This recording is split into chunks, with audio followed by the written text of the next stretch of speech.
بسم الله الرحمن الرحيم ياسين والقرآن الحكيم إنك لمن المرسلين على صراط مستقيم تنزيل العزيز الرحيم لتنذر قوما ما أنذر آباؤهم فهم غافلون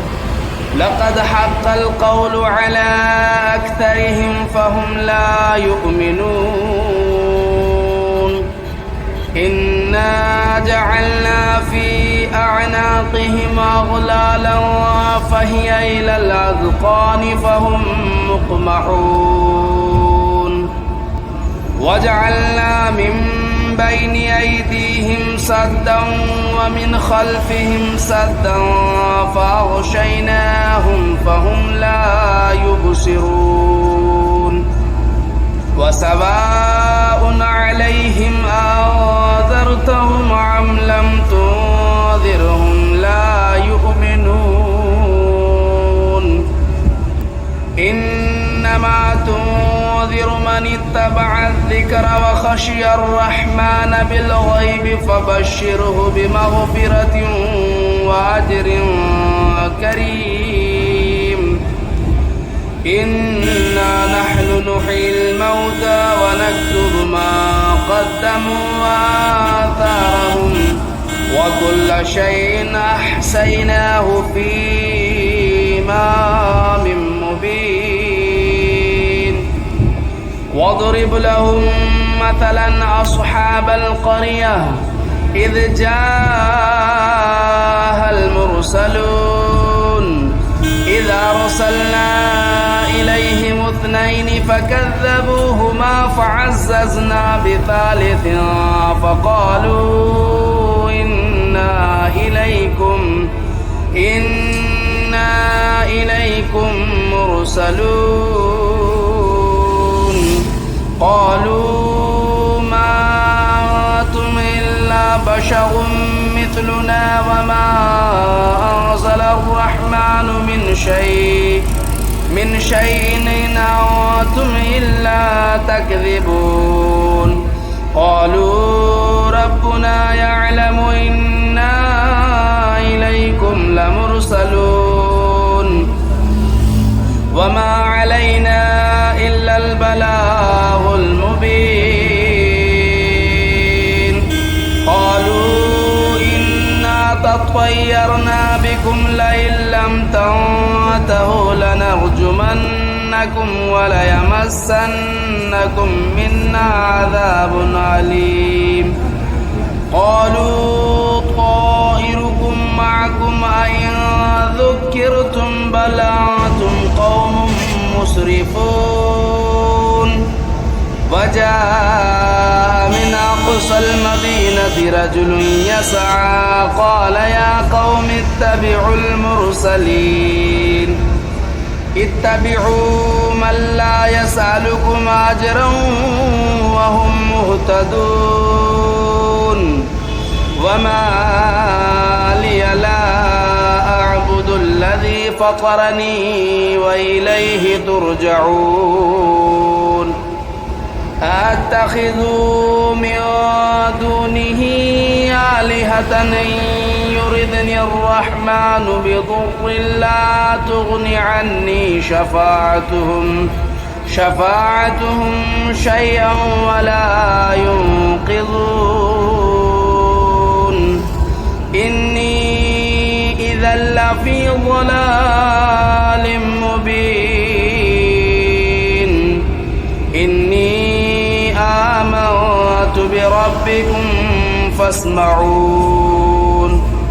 قيل ادخل الجنة قال يا ليت قومي يعلمون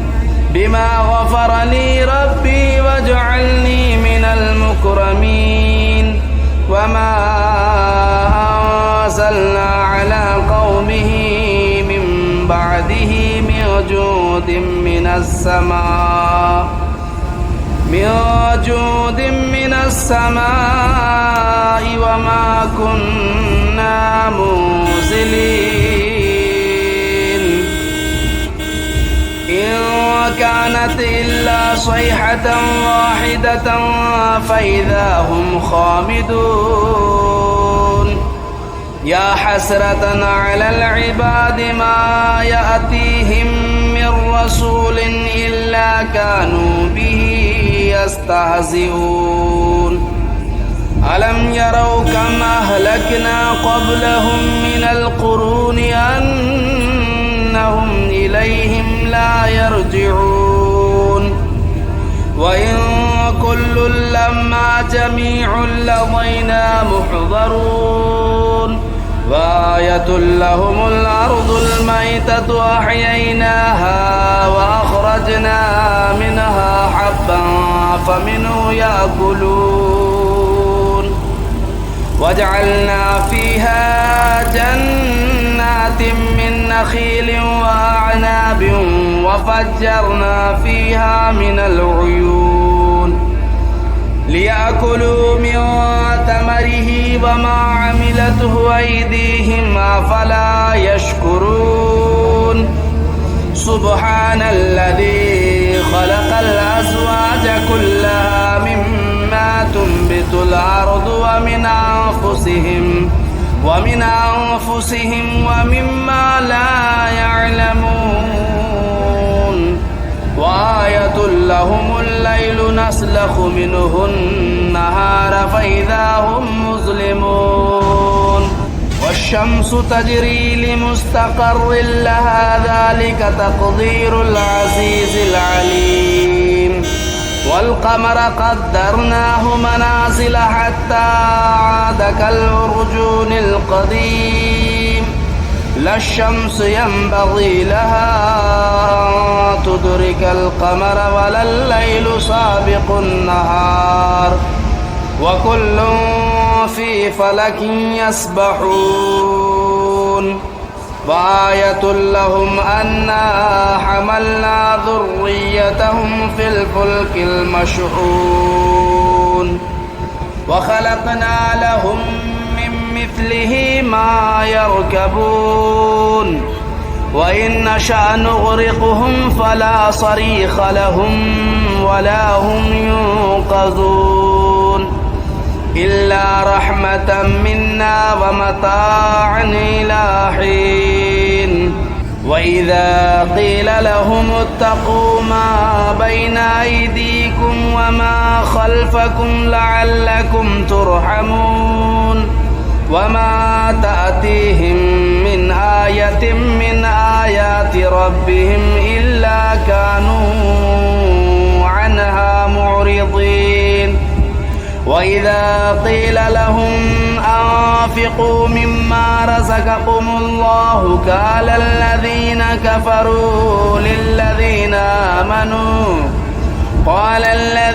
كفروا للذين آمنوا ونطعم من لو يشاء الله أطعمه إن أنتم إلا في ضلال مبين ويقولون متى هذا الوعد إن كنتم صادقين ما ينظرون إلا صيحة واحدة تأخذهم وهم يخصمون فلا يستطيعون توصية ولا إلى أهلهم يرجعون ونفخ في الصور فإذا هم من الأجداث إلى ربهم ينسلون قالوا يا ويلنا من بعثنا من مرقدنا هذا ما وعد الرحمن وصدق المرسلون إن إلا صيحة واحدة فإذا هم جميع لدينا محضرون فاليوم لا تظلم نفس شيئا ولا تجزون إلا ما كنتم تعملون إن أصحاب الجنة اليوم في شغل فاكهون هم وأزواجهم في ظلال على الأرائك متكئون لهم فيها فاكهة ولهم ما يدعون سلام قولا من رب رحيم وامتازوا اليوم أيها المجرمون ألم أعهد إليكم يا بني آدم ألا تعبدوا الشيطان إنه لكم عدو مبين وأن اعبدوني هذا صراط مستقيم ولقد أضل منكم جبلا كثيرا أفلم تكونوا تعقلون هذه جهنم التي كنتم توعدون اصلوها اليوم بما كنتم تكفرون اليوم نختم على أفواههم وتكلمنا أيديهم وتشهد أرجلهم بما كانوا يكسبون ولو نشاء لطمسنا على أعينهم فاستبقوا الصراط فأنى يبصرون ولو نشاء لمسخناهم على مكانتهم فما استطاعوا مضيا ولا يرجعون ومن نعمره ننكسه في الخلق أفلا يعقلون وما علمناه الشعر وما ينبغي له إن هو إلا ذكر وقرآن مبين لينذر من كان حيا ويحق القول على الكافرين أولم يروا أنا خلقنا لهم مما عملت أيدينا أنعاما فهم لا مالكون وذللناها لهم فمنها ركوبهم ومنها يأكلون ولهم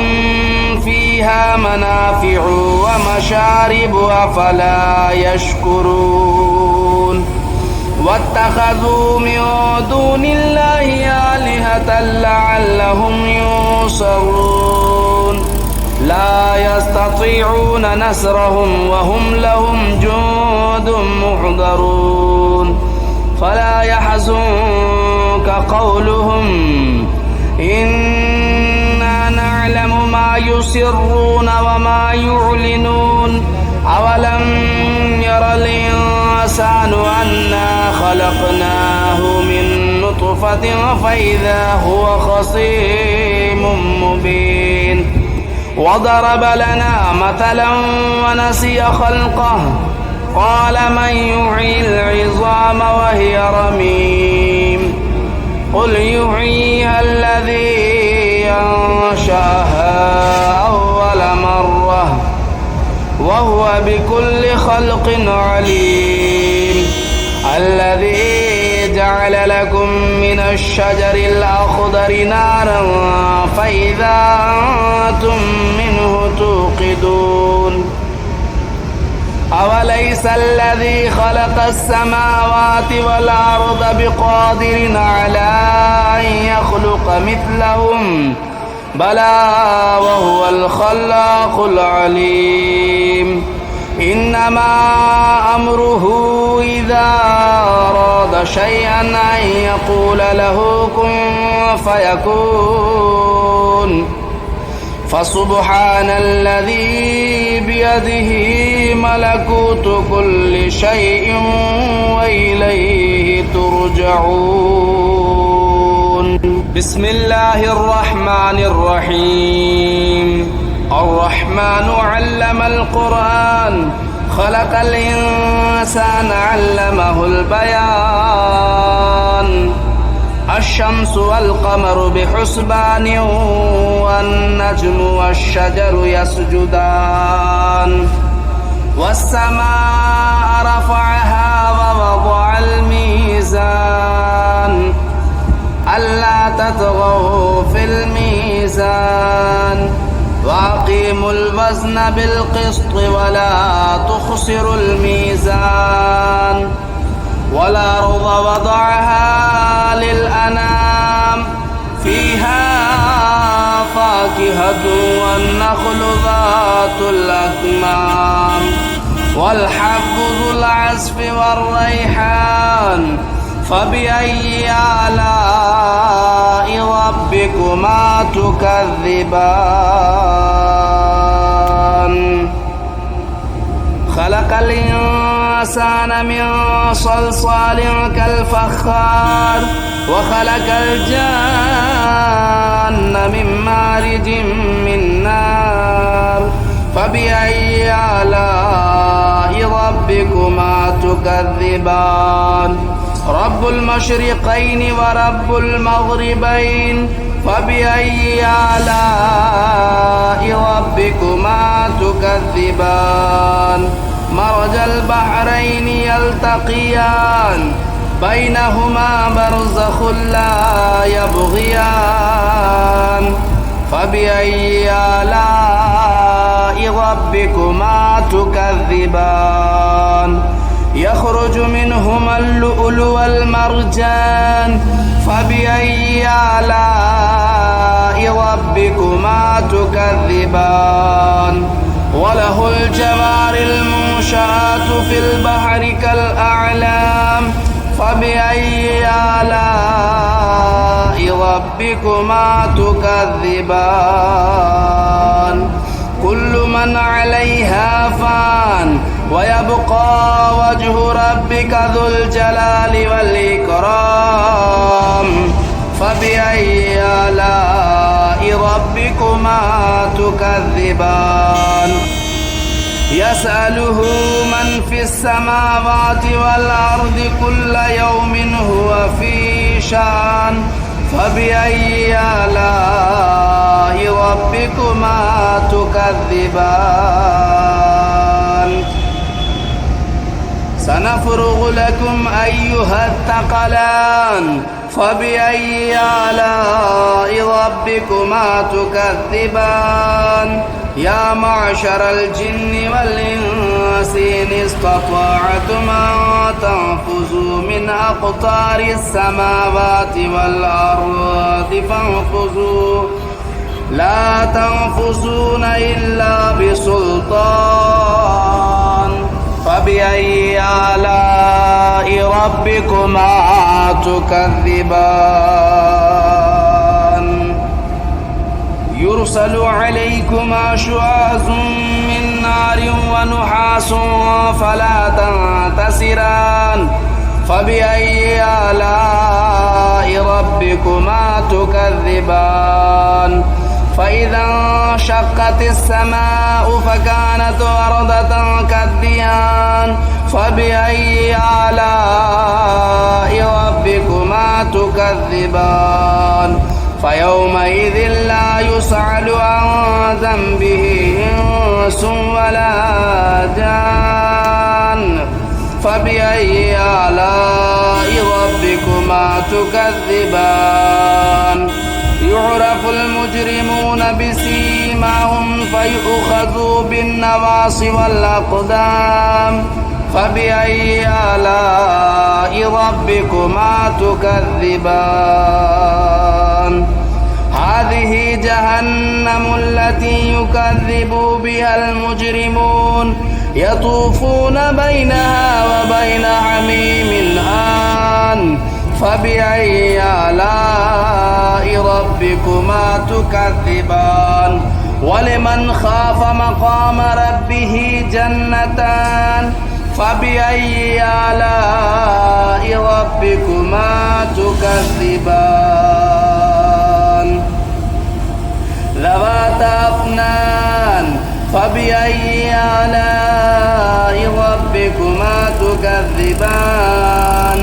فيهما عينان تجريان فبأي آلاء ربكما تكذبان فيهما من كل فاكهة زوجان فبأي آلاء ربكما تكذبان